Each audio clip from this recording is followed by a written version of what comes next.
I'm Koman. Thanks for coming out this afternoon to hear about designing games for older adults. I know for some of you that's maybe something you've never thought about before, and probably imagined like trying to get your parents or your grandparents even to play games, and how challenging that can be.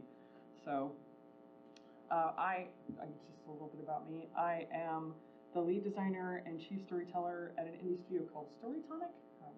We like to say that we create experiences, and so we're basically looking at creating content, as today might indicate, for non-traditional audiences, trying to go after some of the audiences that game companies don't typically try to chase after. I'm also the department chair of the Game Design Master's program at Full Sail University down in Winter Park, Florida. And so I've this interesting blend of industry background and academic background that has led me to this topic that I think is really interesting. So we're just going to jump right in and ask a question a lot of you probably have asked yourself, or maybe you're asking yourself right now, is why, right? Why would you design games for older adults? And so I think there are some different motivations that you might have when you approach this particular subject, right? So one is practical. You're a super pragmatic, logical person. Why? And the easy answer is money. There is a huge amount of money we are missing out on by not targeting certain generations of adults with content that is designed specifically for them. And so I'll talk about some statistics that I found particularly eye-opening. You might be more human-centered and maybe like myself have a passion for accessibility, the idea that anybody who wants to be able to play a game should be able to, regardless of cognitive or physical ability. I find both of these things inspirational. I think it's important as a business, as an industry, to have a certain degree of profitability, obviously. I also think it's important to be kind to people, and entertainment I think is something that most of us crave. So to create content for groups that maybe are usually missed, I think is worthwhile. But I also have some personal motivation too. As I find myself getting older, there are changes that start to happen, as we'll talk about, as early as your late 20s to early 30s that will begin to impact play. And so I would like to keep playing games. I would like to keep making games. And I think there's a little bit of a gap right now where the industry isn't thinking about this as much as they should.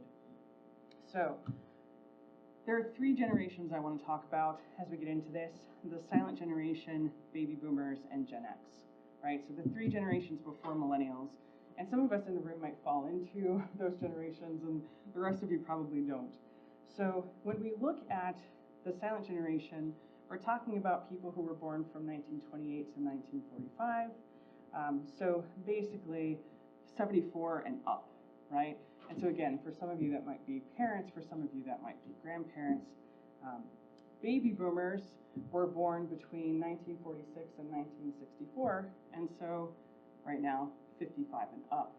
And so basically, the beginning of what we consider older adults biologically, where the changes physiologically and cognitively start to be noticeable, we usually start talking about that around age 55, right? So we're really looking at baby boomers and up. I'm a millennial. I'm a Gen Xer. That little sandwich between millennials and baby boomers. And so for me, looking at this idea of older adults, I was like, oh, the oldest Gen Xers turn 55 next year. Within 16 years, all the Gen Xers will technically be older adults. And so who's making games for me? The answer right now is really nobody. And so, again, for the practical people in the room, when you look at the silent generation and baby boomers, so people 55 and up, they spend more money than anybody else.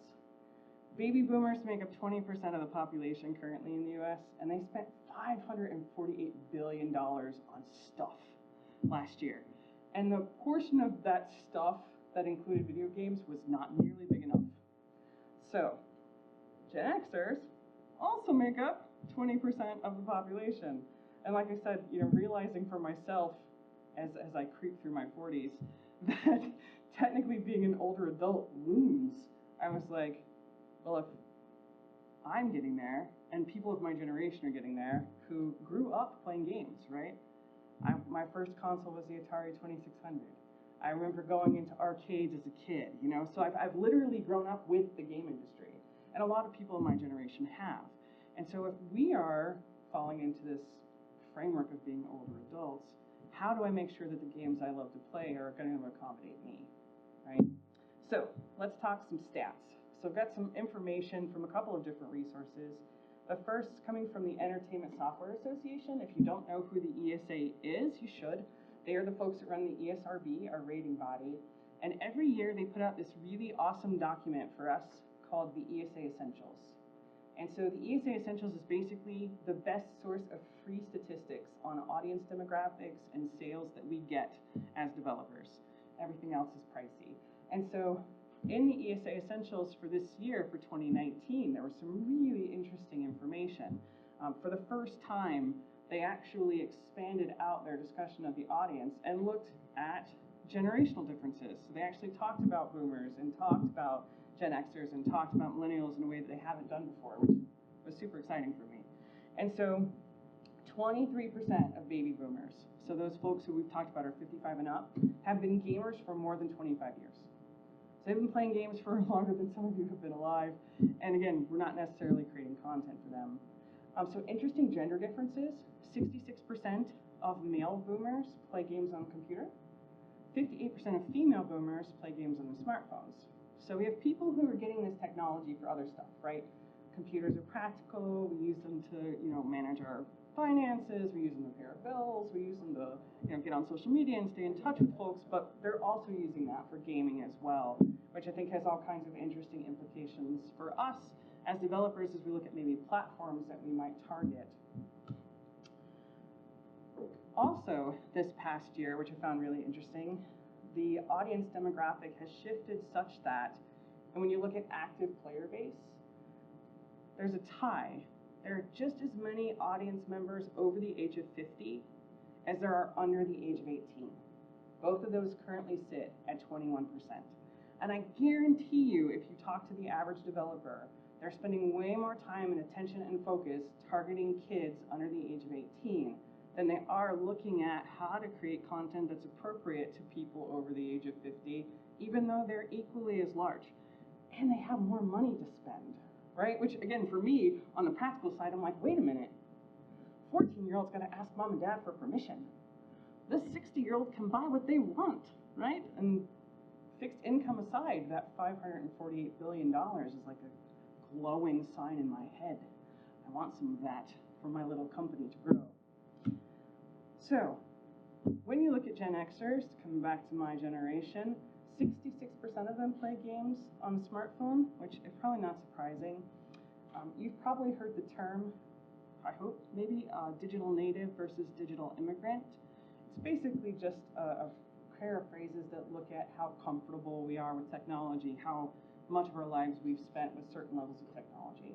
And so technically, Gen Xers are not usually lumped into that digital native category. They're usually considered digital immigrant. But I think when you look at something like 66% of them playing on smartphone, obviously there's a pretty large portion of them that are perfectly comfortable with what's going on with tech. And being young doesn't necessarily guarantee that you're going to be a digital native. It's all about your access to and comfort with technology. So for an example, if you're a kid who's from a lower income area, you don't have access to technology in the home, you might function much like we would think of a much older person functioning as a digital immigrant. Another factoid on Gen Xers is that about 75% of them are playing casual games. And so for those of you who want to be the next Fortnite, World of Warcraft, League of Legends developer, they're certainly not, I think, it's not impossible for experiences like that to be appealing to older gamers. There's just some changes to how we approach certain aspects of design that would need to happen. But right now, that audience is predominantly playing casual games. So the ESA actually paired up a couple of years ago with the American Association of Retired Persons, which I thought was fantastic. And they came out with this great report called Video Games, Attitudes and Habits of Adults Aged 50 Plus, which again, available to the public. You can find the PDF online. It's pages and pages of data that they collected through a survey with the members of the AARP, which you can join at age 50, just to see what their gaming habits were and why they were playing games. And so some interesting stuff that they found out. 89% of the people that responded, and they had a huge sample size too, was thousands and thousands of people. 89% of them owned a cell phone, which is a large number. 87% owned a computer or a laptop. 22% of them owned a console. I was pleasantly surprised by that. It's like, that is more than I thought there would be. 3/4 of them played video games every week. 40% of them played video games every day. I consider myself a hardcore gamer. I don't play games every day. And then I was like, oh, a certain portion of these people are retired. They have more time than me. So now they have money and they have free time. So it's a no-brainer for me. Let's make these people some content. What's interesting about this to me is that the older the respondent, the more hours per week they were actually playing games, which honestly I thought would be the opposite. I thought younger people in this will be the ones who are really gaming, but no, the older they get, 70 plus was almost double the number of hours per week playing games as under the age of 55, which is just amazing. This last one's a little sad for me, that 86% of them play games alone. And so when we talk about aging today, one of the things we'll talk about is social aging, and unfortunately isolation is one of the problems that we deal with aging. So I would love to change that number. I'd love to see some of our older audiences connecting with people more when they play games. So what we're going to talk about today, and my little opening really is just to convince you that there's room here, right? There are audiences that are waiting for us to approach them with content. The way we can do that, the way we can tailor content to them more effectively, is through a science called gerontology. And gerontology is basically the study of the way people age. And so it's basically a combination of biological sciences and cognitive sciences looking at just the way that the human body typically changes. I do like to emphasize, I'm not talking about maladaptation today. So I'm not talking about how to design games to help older people not to fall down as much. I'm not talking about games, that are meant to stave off Alzheimer's or dementia. There's a whole wide body of aging that does not include illness or defect. And unfortunately, a lot of the research that's out there applying gerontology to games tends to focus on the terrible things that happen with some people as they age versus focusing on just normal aging and how we can use an understanding of that to just tweak and adjust our approach to design a little bit to make games more playable and more enjoyable. So, as I mentioned, in addition to social aging, there's sort of a total of 3 big concepts we'll focus on in terms of applying gerontology. That's physiological aging, cognitive aging, and then social aging. So we'll start with the physiological, and I think honestly because it's just the one that seems to be the most intuitive for people to wrap their heads around, right? The idea that people change physically as they age is not a real hard one to appreciate because, again, you think of your parents or you think of your grandparents or, you look at a picture of yourself when you were 20 and in my case when you were 43 and you go, whoa, yes, change happens, right, as we age. And so there are some very particular types of changes that occur, and I just want to talk about those a little bit. And we'll, as I said, go through these 3 sections and then discuss the implications. Now that we know what changes, how might that change the way that we approach game design? So, I mentioned that the changes, bless you, with aging can start happening pretty early on. And so we see some changes happening physiologically, again, as early as your late 20s to early 30s. Things like endurance, how long you can keep going in a particularly physically strenuous activity will begin to decrease. Your overall strength in terms of ligament strength, tendon strength, muscular strength will begin to decrease. For those of you who are near this age, don't panic. It's not a real drastic descent where suddenly, right? Although I do remember waking up at 30 and hearing that snap, crackle, pop in my knees and being like, wait, this is what they warned me about, right? But it's unless something's wrong, it's not usually this sudden descent. It's just a slow, gradual decrease. There's stuff that's going on in your muscular tissue in terms of the types of muscle that's basically created by the body that begins to change as we age. You can stave it off by staying active. So all that manually dexterous stuff we do when we're playing around with joysticks and pulling triggers and hitting bumpers can help. But regardless of the level of exercise or physical activity you engage in, you're still going to see these things decrease. For those of you who are really into multiplayer competitive experiences, getting ganked by that 11-year-old, right? It doesn't mean that they're a better player than you or they're a more strategic thinker. Their reflexes are just better, right? I mean, their little ligaments and tendons are just tighter than yours, and they have, again, different muscle groups producing in different ways that affects that reflex response. Cartilage can begin to erode. Osteoarthritis risks increase as we get older, right? And so all these things are things that would potentially impact the way that we would play physically demanding games. I think there's some other interesting implications. Obviously, sensory processing can become an issue as we get older. So, for example, designing a game with an accessibility option that allows the player to tailor volume of dialogue over things like music or sound effects just to help clarity of information communication. I mentioned there are health changes too. You know, when folks have aging issues like, for example, osteoarthritis that cause a lot of pain, obviously that can impact concentration, it can impact your cognitive processing speed, but it doesn't happen to everyone, it just becomes more likely as we age. Another interesting issue that gets very specific in the physiology is potential medication issues where, you know, perhaps a combination of medications we might be prescribed as we age would actually negatively impact our physical performance or our cognitive performance. And obviously as game designers, you know, we're designing toward a demographic, right, or some kind of broader audience. We may not specifically get into designing content for somebody who's having medication impact issues, but it's something we could be mindful of perhaps as a potential issue for certain age ranges. So that brings us to cognitive aging. So there are, again, some particular aspects of this I wanted to discuss. One of my least favorite quotes ever was Mark Zuckerberg's statement that younger people are just smarter. I think it's problematic on a number of levels, but it amongst all the reasons why it's problematic, the biggest is it's just not true. When you look at learning and knowledge acquisition, one of the sort of foundational theories out there is called Cattell-Horn-Carroll theory, or CHC theory. And one of the things it talks about is crystallized and fluid intelligence, which are basically components you would think of in relationship to something like IQ, right? And so crystallized intelligence, if you think about the way a crystal builds its structure over time, right? Layers and layers and layers. Crystallized intelligence is basically all of the knowledge that you gain throughout your life and your ability to take in that information, to retain that information in your long-term memory, and then to apply that appropriately to a given situation.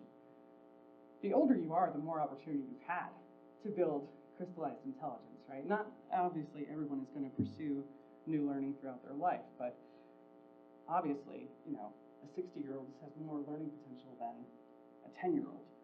Now, where we do see some change for some adults as they age is in fluid intelligence. And so fluid intelligence, you know, sort of at a high level looking at that base problem-solving ability, connection between concepts, and then the ability to, again, respond to that quickly in terms of processing speed. It's really the processing speed side that has the potential to slow a bit as we age. Memory, obviously, is an interesting thing, and again, usually when people think about memory and aging, they think about degenerative conditions like Alzheimer's or dementia. Those are certainly more likely to become issues as we advance in age. Barring early onset, most folks aren't going to begin to show dramatic change until the late 70s to early 80s in regards to that kind of cognitive decline. I think that sort of the high level takeaway, again, is that when you look at these changes in fluid intelligence, there may be implications for what's going on with short-term processing, and then how that short-term acquisition of information might need more repetition before things move into long-term storage and we can pull from them easily. It's basically what we're looking at. Attention is an interesting thing, and so when I think about attention, I always think about flow theory. If you're not familiar with flow theory, it's a cognitive theory posited by a wonderful gentleman named Mahai Csikszentmihalyi. And basically, it's a tool that we as game designers will use to try and get players into this state of engagement, where they're willingly engaged and they're focused and they're enjoying themselves. And notice that term, right? Focus. And in order to attain a flow state, you have to be able to keep people's attention. on a particular activity, in this case, the activity of playing a game. And so that ability to have focused attention for a singular activity is typically preserved into old age. And maybe in some cases is even a little bit stronger in old age than it might be when we're younger. But when trying to multitask, to engage in more than one activity at the same time, there can be a negative net there. So that can be a little bit harder for an older adult to manage. In addition to these three, verbal abilities, again, barring any kind of illness or injury, should be maintained. Again, with crystallized intelligence, there's the opportunity to build more sophisticated vocabularies, for an example, that we can bring to bear. Challenges might be with things like particular word retrieval or speed of word retrieval, but the information is still there. In terms of reasoning and problem solving should be maintained. Again, as I mentioned before, it's really just about speed. If they're presented with something they've never encountered before, versus being able to pull on something that's already a part of their long-term storage, it might take them a little extra time to figure out how to respond appropriately to that new scenario. I do think the implications there for game design are really interesting, just in terms of how quickly maybe we're asking players to pick up a new ability. And then I've already mentioned speed, and cognitive processing doesn't just affect us mentally in terms of taking information and responding, but it's also that connection between what's going on cognitively and how well we respond and how quickly we respond physiologically to the input that we're taking in. So there's both mental and physical implications with that. So that brings us to social aging, which I mentioned earlier when I think about that 86% of players over the age of 50 who are playing games by themselves. Seems a little sad. This is another place where there are some interesting gender differences in terms of tendencies. And so there's three areas I wanted to discuss that I guess kind of globally you could sum up under the idea of social network. Sorry, I'm losing my voice. I'm just going to get it. So when we look at, for example, social independence, the ability outside of the family to forge connections with friends, with specific groups, you know, like volunteering, for an example, or independent of outreach from friends and family, forging connection with friends and family. Women just seem to be better at it than men as they age. I'm sure there are lots of different sociological and psychological factors that go into that reality, but it's a very well-observed tendency. And so I think one of the interesting challenges that we have is looking at how we can create experiences that avoid isolation, that avoid loneliness, that will be interesting and appealing both to women and to men. So what I would like to do, now that I've given you a little bit of an introduction to this idea of gerontology, is just discuss the implications that it has for us as game designers. And so I mentioned Csikszentmihalyi's flow theory. So for those of you who aren't familiar with it, this is an example of the original model for flow. And so basically what this is illustrating is that a player with a certain degree of skill, when presented with a particular degree of challenge, can get into this cognitive state called flow. And in the original model that Csikszentmihalyi presented, basically when you weren't in flow, when you weren't focused and engaged and enjoying yourself, you were either frustrated because the challenge of the experience was too high for your level of skill, or you were bored because the level of challenge was too low for your degree of skill. And so this original model for flow is just like, if you're not in flow, everything's bad, right? Like, because honestly, someone's only going to stay frustrated or going to stay bored for so long before they're going to stop doing whatever it is they're doing, and they're going to move on to something else, right? And so when you think about the way people age cognitively, and you think about the way people age physiologically, that can cause certain aspects of traditional game design to be far more challenging than we intended them to be, or to be insufficiently challenging for what we intended, and you increase this risk, right, that they might drift out of flow and into some other state. I will say, hooray for older adults, as the brain matures, as lateral thinking improves, our emotional regulation also improves. So we're drawing connections, and we're great problem solvers, we have better emotional control. That also tends to give us more grit. They're also typically a little more willing to stick with something for longer when it isn't exactly what they want it to be. So we might have a little bit more forgiveness in terms of how long we can stay out of flow and still be engaged. But this is actually an old model for flow. I start with it because so many people in the industry still look at this model. A newer model for flow is much more interesting. And so my general advice is to avoid this lower left quadrant like the plague. Nobody wants to be worried, apathetic, or bored. Try and stay away from there, right? But the rest of this has some interesting implications. The idea that we might drift out of flow and feel instead control, where I'm OP. I'm the master of all the things, and nothing can beat me, and I'm confident and secure, feels a lot nicer than being bored, right? And with relaxation, I tell my students all the time, I'm like, the game that can make me feel like I just went to a spa is the game I'm going to spend so much money on. Let me take that big sigh of relief. Let me, sort of like, and this is really showing my age, let Calgon take me away from all the worries of the real world. See all the millennials laugh because it's an ad that used to be on TV when we were kids. Imagine a lady in a big soaker tub, dumping in bubble bath and saying, Calgon, take me away, and it magically fixes all your problems. I want to do that via game, right? And so let go of the worries, let go of the sorrows, and just enjoy yourself for a bit.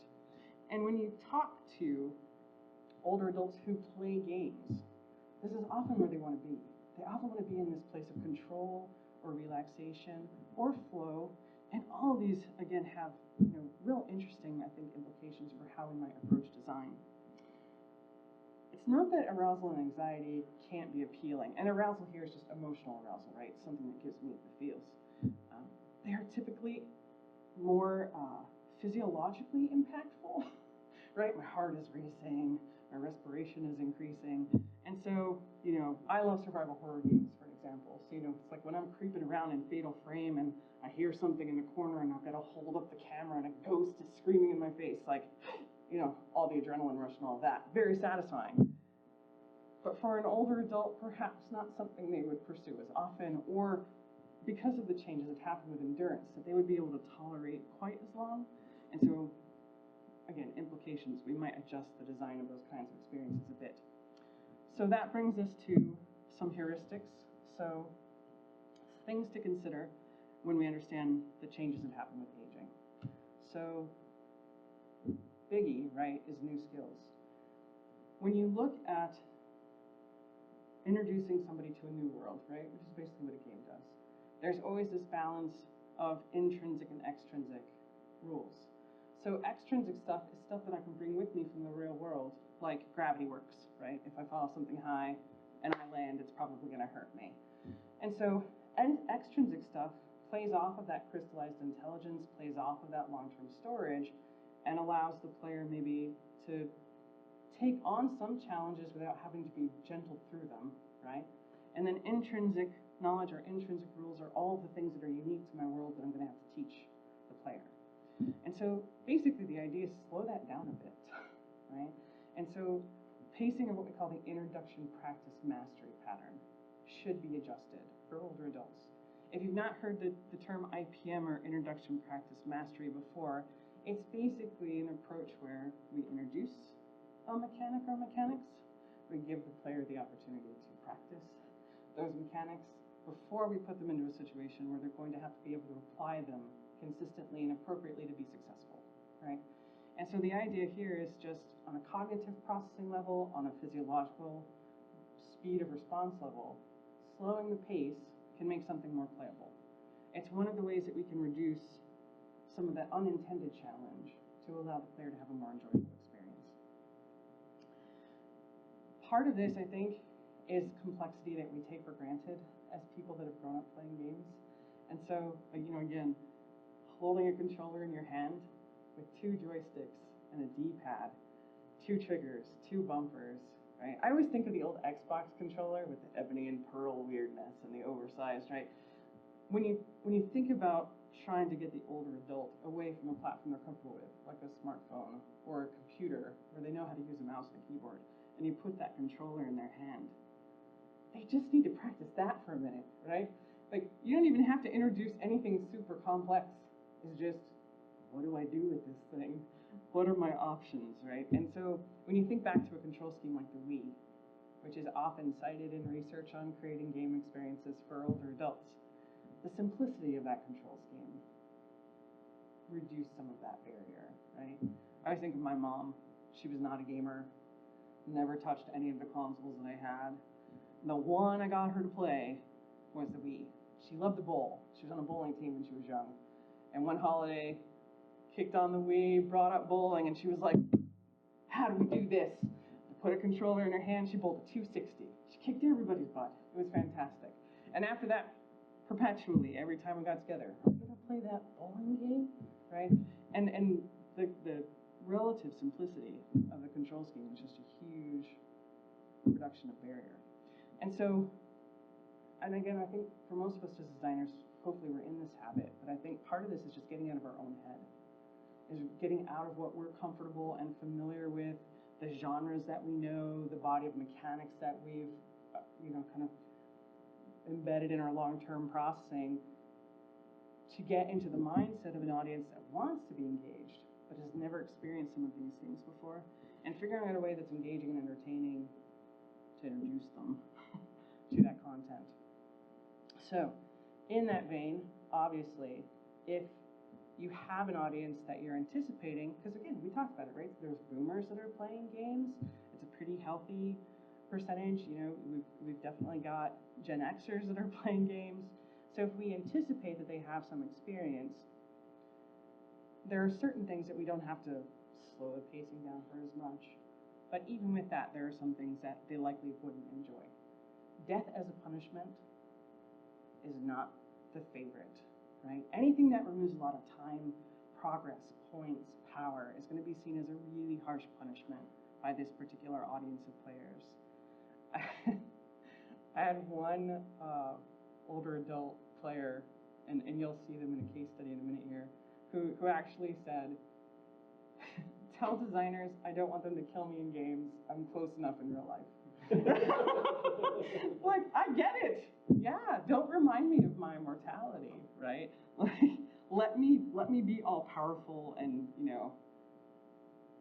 uber capable in this little virtual world. You don't have to remind me. Also, this audience is typically not looking for a grind. They don't necessarily want to do the same repetitive things over and over and over in order to be able to unlock windows of progress.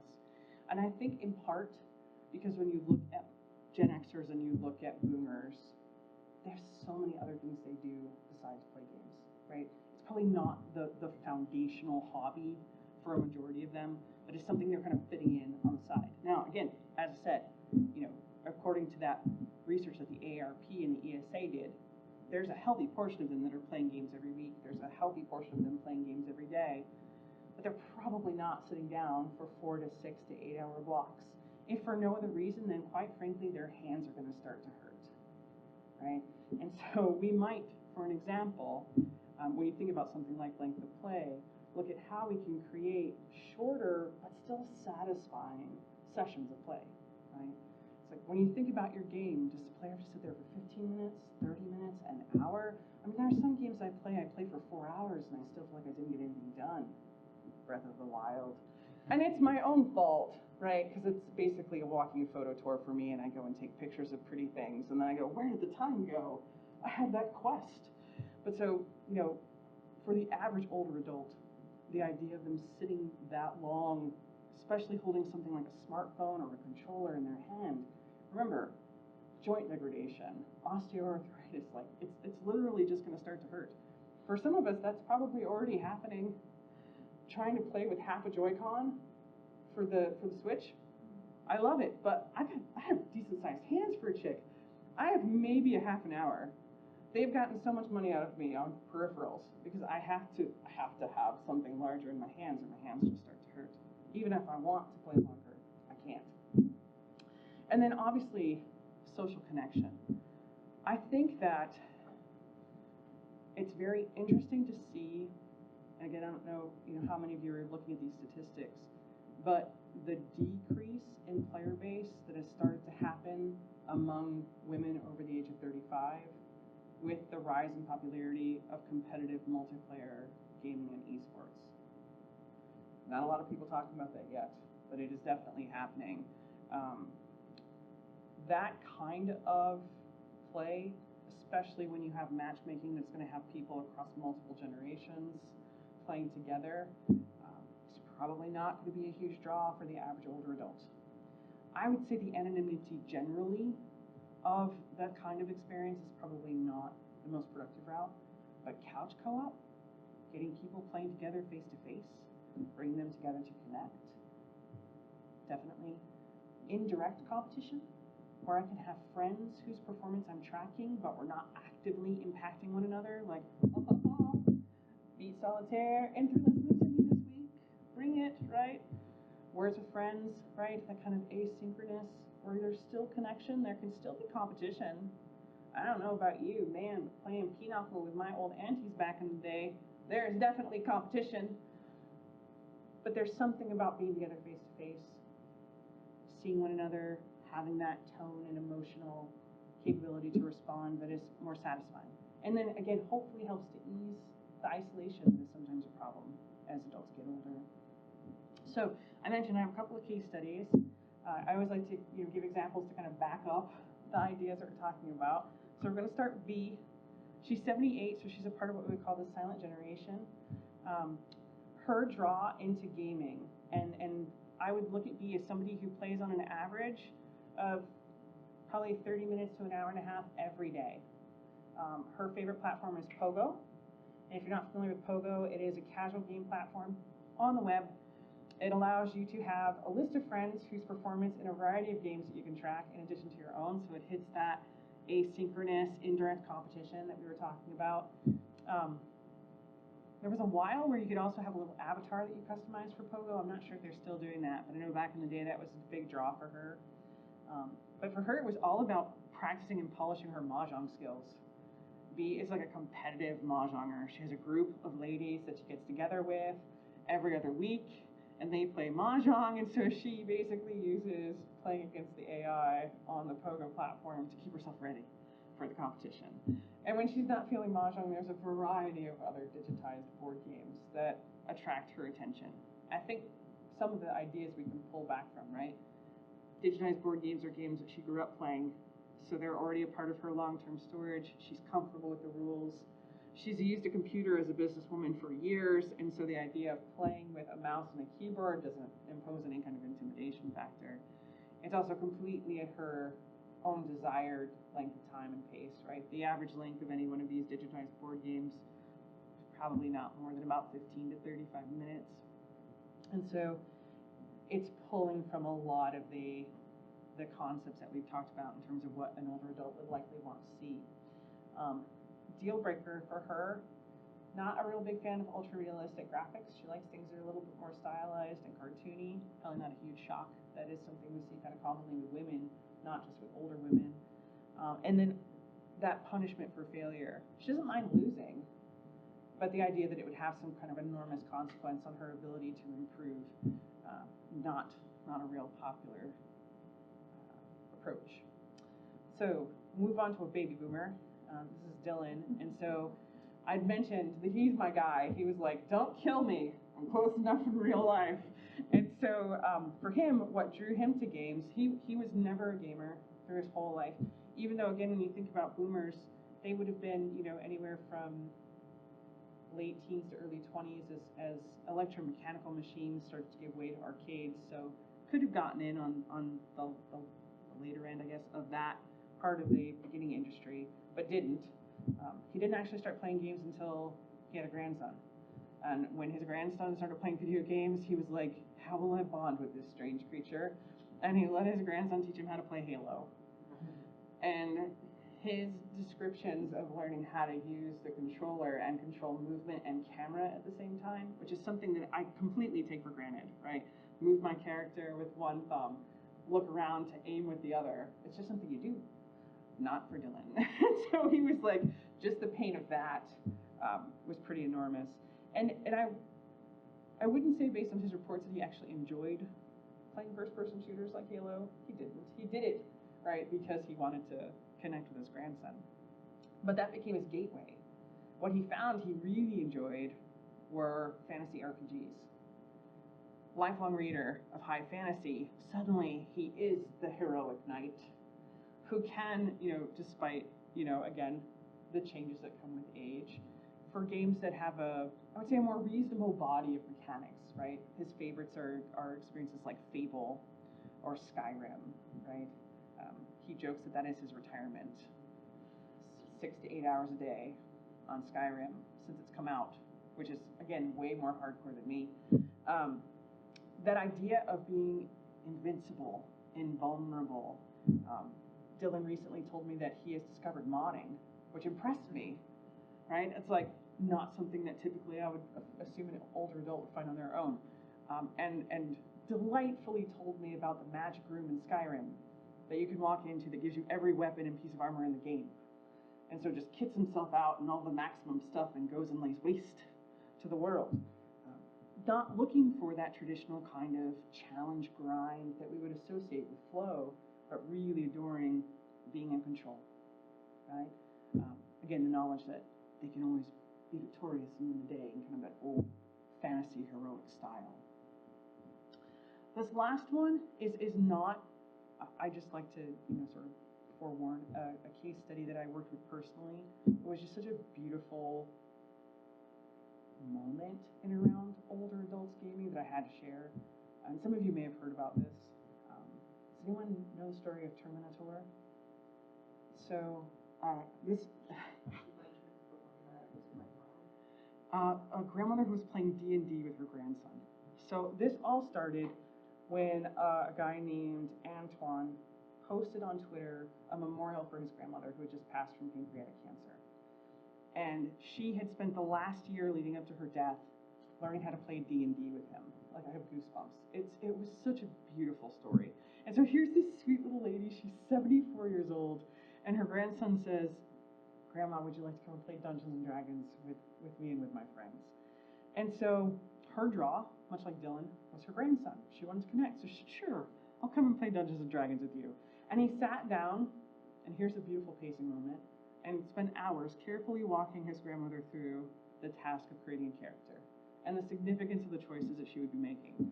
And so she ended up creating a little male forest gnome called Terminatur, and this is one of thousands of beautiful pieces of art that were created by people who saw Antoine's message about his grandmother just to memorialize her after her death, which I thought was amazing.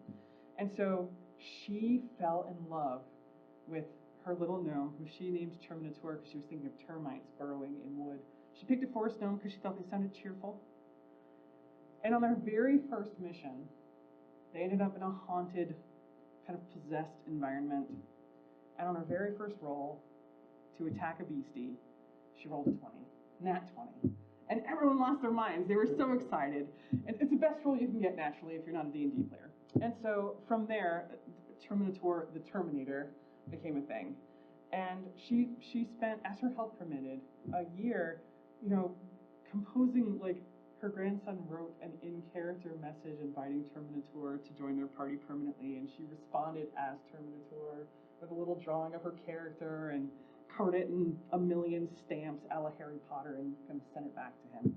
And so she spent a year thrilled, emotionally invested, rolling die and just doing this beautiful improvisational, imaginative play with a bunch of young men who probably never imagined they would play Dungeons and Dragons with a grandmother. And so I think just on that social connection side, it's such a beautiful example of how powerful games can be for older adults. So if you've not heard of Terminatur before, I definitely suggest just doing a little Googling. It's a lovely story. So if sort of broadly we can go, yes, there is an audience of gamers out there. If, yes, we can look at science and go, there are ways to design for that audience out there, why aren't we, right? And so I'll move through this a little quickly because I want to have time for questions if folks have them. But I think there are some barriers that we have to overcome to make it more likely that our industry is going to be willing to design for this audience demographic. And one of them is stereotypes. And that's why I wanted to start off by saying, look, we're not going to talk about people who are recovering from a fall or a stroke or dealing with Alzheimer's or dementia. And it's not because those things are unimportant. And in fact, if you're interested in memory research in and around dementia and Alzheimer's and games, look up a game called Sea Hero. It's a team of scientists studying memory via game, and it's an amazing little game experience. They've collected millions of hours of data that they're using to help combat dementia and Alzheimer's. So that kind of work is being done. But I think it's talked about so frequently that, especially for people who maybe aren't around a lot of people as they age or have not yet themselves experienced some of the side effects of aging, there's just all these assumptions we fall into about what people are physically capable of, about what people are mentally capable of, that aren't necessarily true. And so I think that's obviously one big barrier to overcome. Another one is that, quite frankly, ageism is an issue in the game industry. And I don't say that out of any lack of love for our industry. STEM generally has an issue with diversity related to age. Right now in the game industry, 5% of our workforce is over the age of 50. That's it. And it includes some really amazing people. Shigeru Miyamoto, Will Wright, Sid Meier, Amy Hennig. Like, there are amazing folks that are over the age of 50. They are also people who are at the top of their fields, who are running games as creative directors. In terms of the average workforce, it's virtually absent, right? And so, unfortunately, part of the reality, I think, is the reason perhaps why stereotypes are more likely to happen. It's because we don't have a lot of people that are older working in our industry. There are a lot of terms you see get bandied about that I think are a barrier to keeping older people working in games. And so when you look at the idea of culture fit, right, there are just assumptions people make about what you enjoy, your hobbies, your perspective, your humor. There's a survey that was done among STEM professionals that noted that as their most common reason for rejection from a company. Just don't think you're going to be a good cultural fit. And so there's also the assumption employers have that older people are automatically going to require higher salaries than somebody younger might, which there are different needs that we have, sure, and different expenses we have as we age, but it's not necessarily the case. It's also a pretty strong assumption that older people won't be willing to crunch, which is interesting to me because the older I get, the less likely I am to have young kids at home. That would be a real barrier to me being able to crunch. Not that I'm saying crunch is a good thing at all, but as long as it remains a feature of our industry. Don't assume that older folks won't be willing to do that. And also, interestingly, there's an assumption that older workers will be more likely to change companies when they get a better offer, when the opposite is actually true. They are far more likely to remain with an organization even if they are offered things like increased paid time off, increased salary, out of a sense of loyalty to an organization. So again, hopefully we can become part of overturning some of those assumptions. I mentioned to you guys before, the folks who fall into baby boomers and Gen Xers were kind of right in the thick of the industry starting. And I had to include the Computer Space ad. Like, if you're not familiar with Computer Space, it was the first commercial arcade machine that Nolan and Bushnell and Ted Dabney put out, the guys who started Atari. This ad campaign is everything that the 70s was bad about. Mustard gold and women in lingerie. Like, you just gotta love it. But so when you think about Nolan Bushnell and Ted Dabney, right? I mean, like, one of them's deceased. Which one is it? Ted Dabney. But Nolan Bushnell is 76 years old. The people who started our industry are boomers. They love games. They knew people that love games, and we're still not making content for them. So, benefit of having older developers in the industry, I mentioned earlier, lateral thinking, the ability to make connections, to observe, to understand, complex and interrelated systems improves as we age, as our brain matures. They have experience, right? That crystallized knowledge is super high. Have the ability to bring that to bear on experiences to help you avoid pitfalls that maybe they've already run into a few times. I mentioned loyalty. Another big one is mentorship.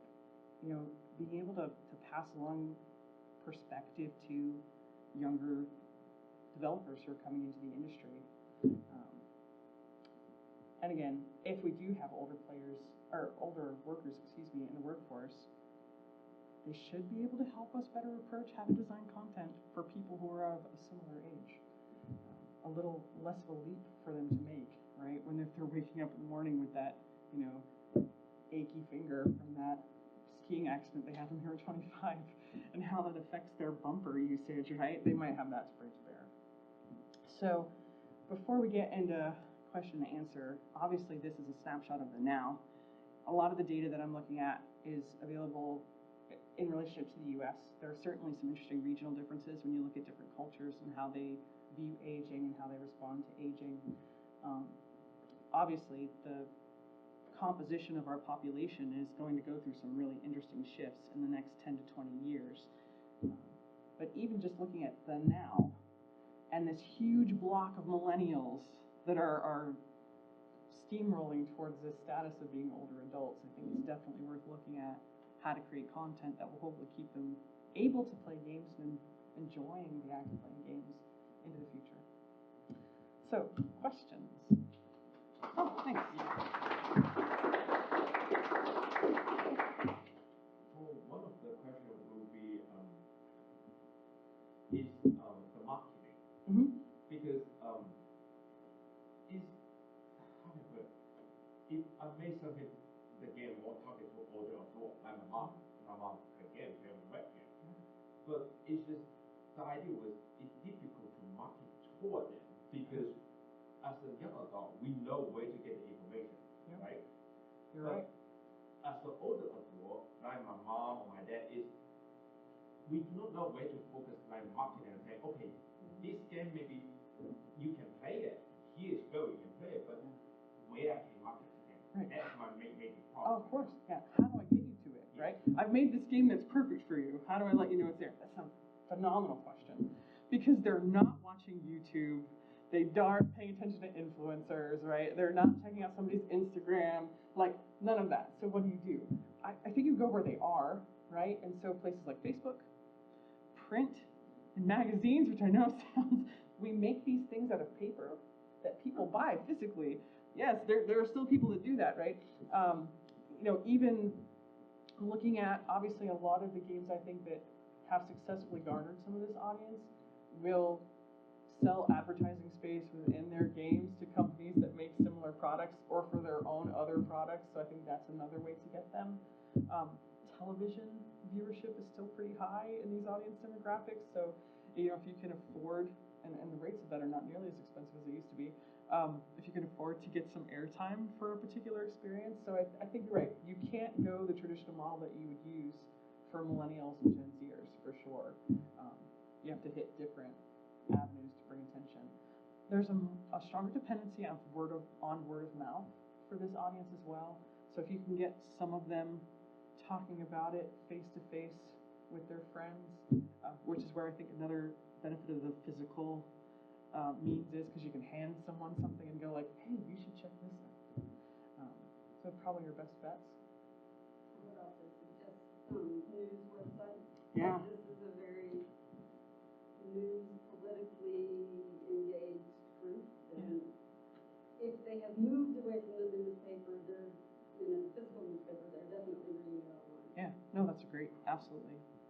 Other questions? Yeah.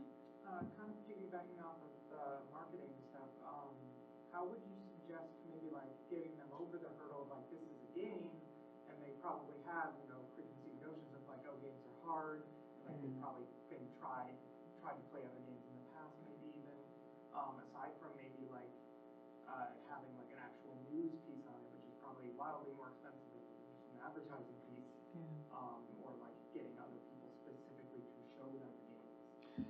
You know, I think there are a lot of different strategies potentially. The one that pops in my head immediately is if your game includes characters, don't make those characters look young.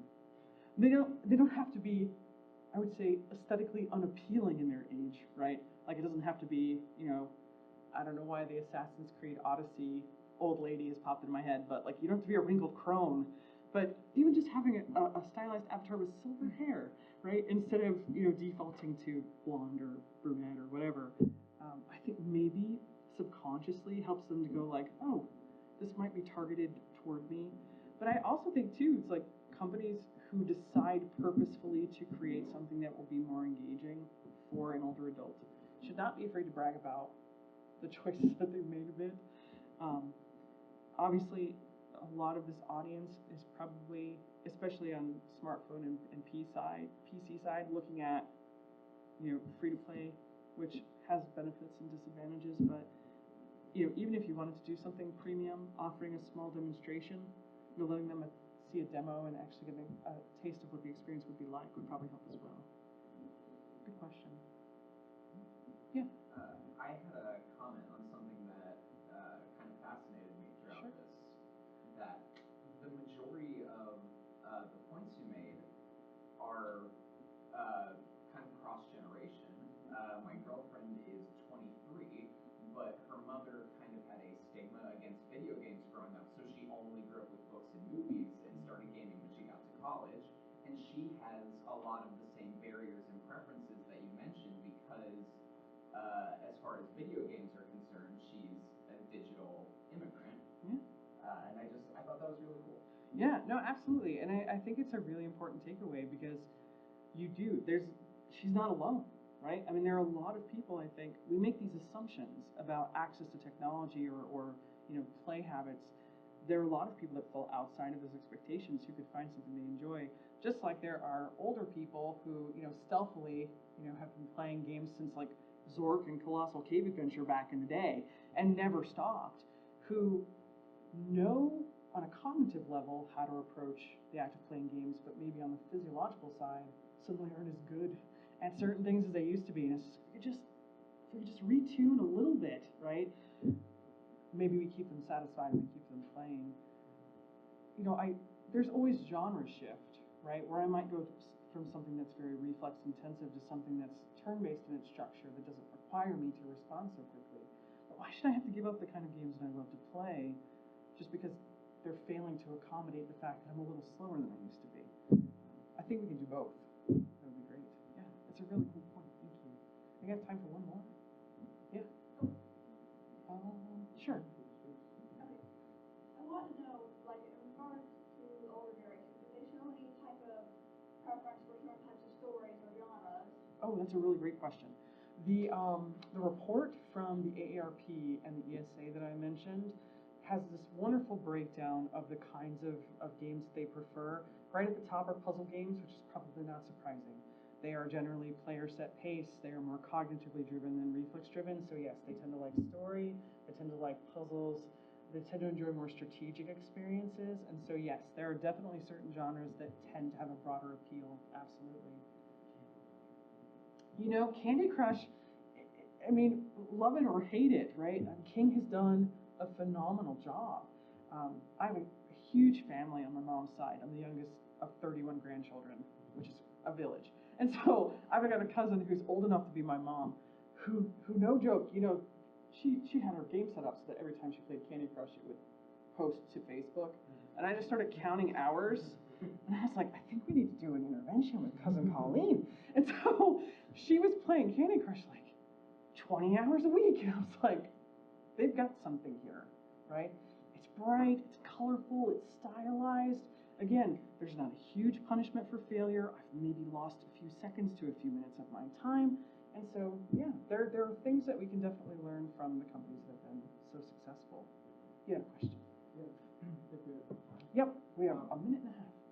This might be too much of a deep dive, stop me if it is. Okay. But you had an example at the beginning of your talk about with having like settings for dialogue boost and stuff like that. Yeah. And I know we have some stuff like that, some stuff for like colorblind accessibility. Have you ever heard of a game changing its design in terms of audio, like playing cues more often, or reintroducing maybe musical themes or stuff like that to adapt to I haven't, and I think it's a brilliant idea. And I think, as you mentioned, like there's a benefit not just to older adults, but also to people who process cognitively for a variety of different reasons, that building those patterns of repetition in. And I bet, do you have an example for us? I don't have an example of a game, but I was going to offer that online there is both a vision, it's basically a vision disability simulator and an audio disability simulator. Oh, yeah. And it takes you into different scenarios and lets you understand what it's like to have severe hearing loss or mild hearing loss, or if you have what's called anyway, it's where you get spots in your vision because because of diabetes, which is pretty common among older adults. On the audio side, what's really important is that background noises be minimized and volumetric voice noises be enhanced so that whoever you're doing the auditory processing can actually hear what's happening rather than, but you don't want it to sound like they're yelling at them. So there are certain pitches and certain tones that stay within the aging hearing range, whereas very high things and very low things drift off. And so your singing pixie might not be heard.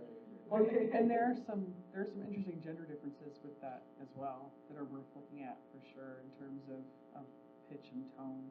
But yeah, I think it's a really interesting aspect of this to think about, because it would be so easy to make something that's just unintelligible.